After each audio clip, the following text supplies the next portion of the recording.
Aujourd'hui, il existe un grand nombre de programmes de sciences participatives autour de la biodiversité. On en compte à peu près 160 en France, par exemple. Et donc, il y a vraiment un enjeu de faire connaître ces programmes au plus grand nombre.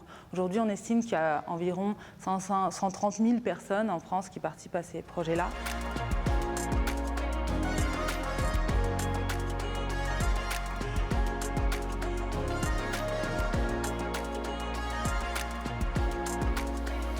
Les sciences participatives sont des formes de recherche scientifique dans lesquelles on va impliquer des citoyens qui sont non scientifiques professionnels et qui vont collaborer avec les chercheurs pour produire de la connaissance scientifique. Depuis le milieu des années 2000 à peu près, on a vraiment eu le démarrage de ce qu'on appelle les sciences participatives d'aujourd'hui. Et ça, c'est dû d'une part à l'arrivée de moyens qui permettent la participation large du public, notamment l'arrivée des ordinateurs, d'Internet dans les foyers, mais aussi autour de la biodiversité, c'est un moment où il y a une prise de conscience des enjeux autour de la biodiversité et une envie des citoyens de s'impliquer dans des projets sur la conservation et sur la connaissance autour de cette biodiversité. En général, la plupart des programmes de sciences participatives, en fait, le citoyen va être chargé surtout de la récolte et de l'envoi des données, en tout cas dans le domaine de la biodiversité.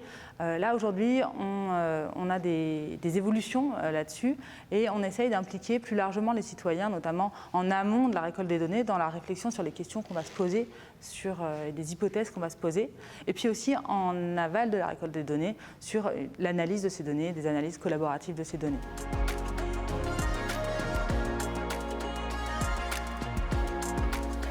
La question de la qualité des données est une question qui revient très fréquemment parce qu'effectivement, on va demander à des gens qui ne sont pas spécialistes, qui ne sont pas experts de récolter des données. Alors, il y a plusieurs choses. La première chose, c'est qu'on va calibrer des protocoles de façon à ce qu'ils puissent être réalisés par des personnes qui n'ont pas les connaissances préalables pour le faire.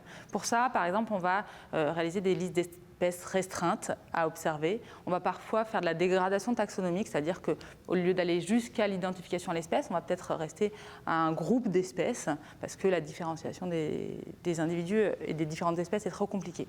Ça va permettre d'éviter les erreurs en amont. Puis après, on va faire de la formation, on va produire des outils pédagogiques qui vont permettre aux citoyens, aux scolaires qui s'engagent d'apprendre et de monter en compétences.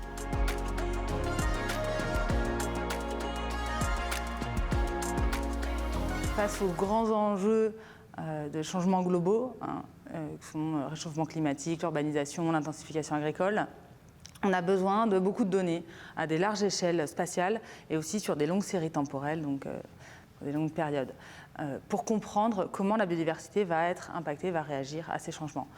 Et pour ça, les chercheurs seuls ne peuvent pas récupérer ces données en quantité, et donc on a besoin d'être très nombreux pour récupérer ces données. Par exemple, au Muséum, on estime, sur un programme comme Viginature, qu'on a eu près de 140 publications scientifiques dans des revues internationales, plus de 30 synthèses qui ont été réalisées à partir de ces données-là. Donc on est vraiment sur de la production très importante.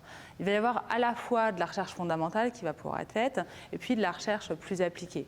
On va vraiment pouvoir répondre à des questions sur l'impact de certaines modifications de l'environnement.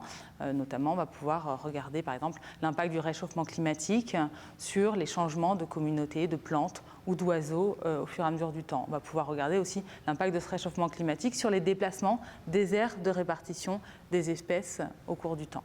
Dans les programmes de sciences participatives autour de la biodiversité, il y a aussi un enjeu d'éducation à l'environnement. Il va y avoir à la fois un enjeu de faire monter en compétence les participants qui observent, de faire changer le regard qui va être porté sur la nature, mais également de faire évoluer les comportements des participants.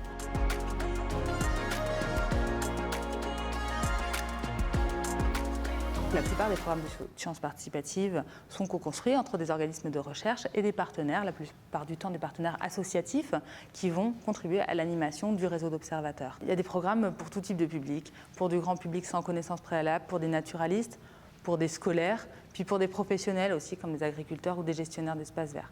Donc en fonction de son niveau, de ses connaissances, on va pouvoir s'orienter vers certains types de programmes. Un exemple de participation, ça va être par exemple le suivi photographique des insectes pollinisateurs. C'est un suivi où on va vous demander de prendre un appareil photo, de choisir une plante en fleurs et pendant 20 minutes de prendre en photo tous les insectes qui vont se poser sur cette plante et de constituer une collection comme ça d'insectes et de partager cette collection avec la communauté à la fois d'autres observateurs et les chercheurs du Muséum national d'histoire naturelle.